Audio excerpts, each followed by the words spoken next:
जळगावच्या पारोळा नगर परिषदेवर निवडणुकीत शिवसेना उद्धव बाळासाहेब ठाकरे पक्षाविरुद्ध शिवसेना पक्षात थेट सामना पाहायला मिळतोय।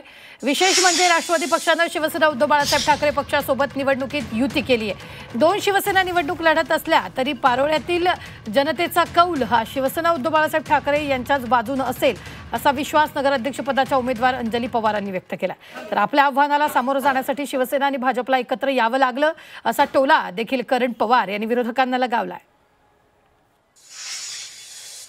आम्ही पारोळ्याचा विकास हा असा घडवू शकतो की आजूबाजूचे शहर देखील त्याचा हेवा करतील किंवा त्या शहरांना सुद्धा हेवा वाटेल असं पारोळा घडवण्याचा आमचा मानस आहे सर्वांच्या मार्गदर्शनाने।